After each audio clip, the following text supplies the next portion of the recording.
राधे राधे जय जगन्नाथ बंधु माने गोटे कथा आपण मैंने जानते पुणी भी कहूँ आम समस्त हृदय रे भगवान निवास करती खाली मनीष नुह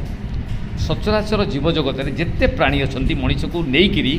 समस्त हृदय रे भगवान विष्णु विराजमान करती बास करती से कौन करती ना आमर चिंताधारा को आमर भावना को नोट करती एवं आमर कर्मफल को आमको प्रदान करती आम कर्मर हिसाब रखती एवं से हिसाब से फल आमको प्रदान करती काम होला या आउ कि नहीं आमर कर्म को हिसाब रखती आमको से हिसाब से जन्म दियंती एवं फल मध्य प्रदान करती एक दुई रे समस्त समान भाव देखती सब दृष्टि पक्षपात करती किंतु फिर भी भगवान पक्षपात करती कौट करती आप शुणिले आश्चर्य होते भगवान पक्षपात करती ना हाँ करती कौट करती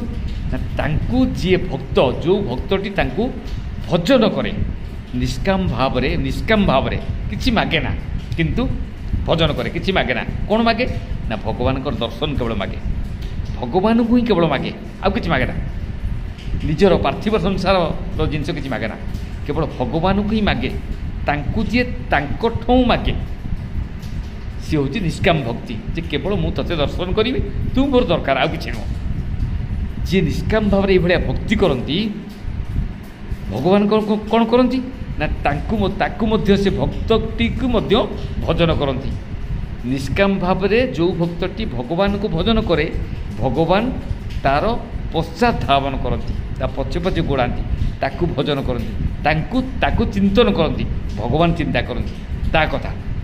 आ कौन करती ना जो कर्मफल मुक्त कर दियंती कर्मफल ताकू प्रदान करती नहीं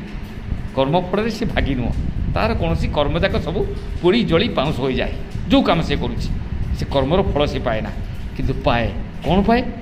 ना निजर दिव्य लोक भगवान ताकू प्रदान करती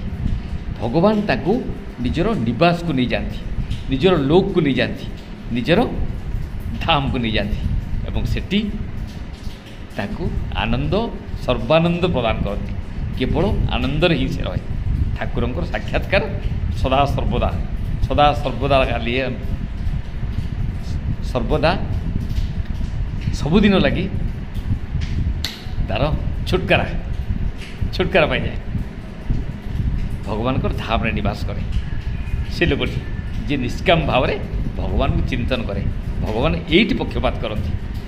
समस्त को समान भाव देखती किंतु निजर भक्त प्रति तांकर करुणा